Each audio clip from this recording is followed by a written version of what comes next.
Nagtulungan ang provincial government ng Bukidnon, Sugar Regulatory Administration at mga kinatawan ng sugar industry sa pag-deploy ng Sugar Pest Busters, kung saan sila ang nangunguna sa pagpuksa sa mga red-striped soft-scale insect na ngayon nakaaapekto sa ilang sugarcane plantation sa lalawigan.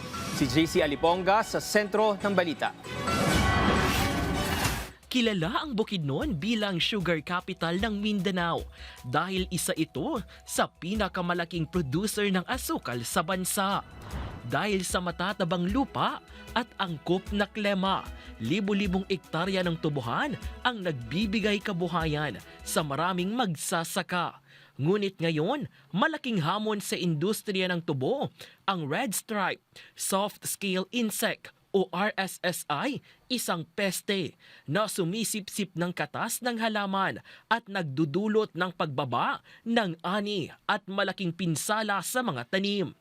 Batay sa datos ng Sugar Regulatory Administration o SRA Bukidnon, higit 158 na ektarya ng mga sugarcane farms sa lalawigan ang naaapektuhan ng RSSI.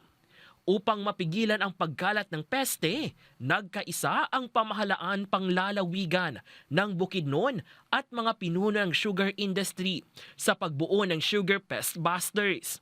Sila ang nagsasagawa ng sabay-sabay at targeted spraying sa mga lugar na may kumpirmadong infestation upang mapuksa ang peste at maprotektahan ang mga tubuhan. Gumagamit ang bawat miyembro ng power spraying na may 16 hanggang 18 na litro ng insecticide. Ayon sa datos ng SRA Bukidnon, noong July 14 ngayong taon, mahigit 73 ka-ektarya na ng tubuhan ang nalagyan ng insecticide sa pamamagitan ng spraying operations. Binigyan din ng Mill District Development Council ang kahalagahan ng pagkakaisa ng pamahalaan at pribadong sektor upang mapigilan ang pagkalat ng peste sa mga tubuhan. So, mabilis magpadami, tsaka malaki yung posibleng damage na maano niya sa sugarcane. Kaya gusto nating iwasan na mas kumalat pa. Kaya po sinasagawa natin yung control natin. Bukod sa spraying operations, nagsasagawa rin ng iba't ibang programa ang SRA upang maprotektahan ang mga magsasaka at maiwasan ang patuloy na pagkalat ng peste. Kabilang dito ang mahigpit na pagmonitor sa mga inililipat na punla ng tubo, pagtatatag ng malinis na nursery at pamamahagi ng libreng fertilizer upang mapalakas ang mga tanim at mabawasan ang posibilidad ng infestation. Farmers po, marami po tayong program, yung tinatawag nating sa SIDA or Sugar Industry Development Act. No, so meron po tayong black farming.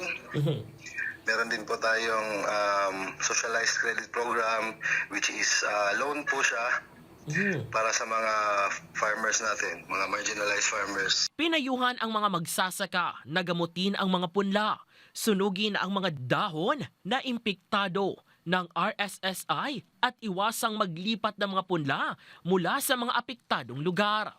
Hinikayat din sila na agad iulat ang anumang makitang RSSI upang mapigilan ang pagkalat nito. Tiniyak din ang patuloy na suporta sa mga magsasaka sa pamamagitan ng pagkakaloob ng pest control equipment, quick respond fund at iba pang programa upang mapigilan ang pagkalat ng peste at mapangalagaan ang industriya ng tubo at ekonomiya ng Bukidnon, gayon din ng buong Mindanao.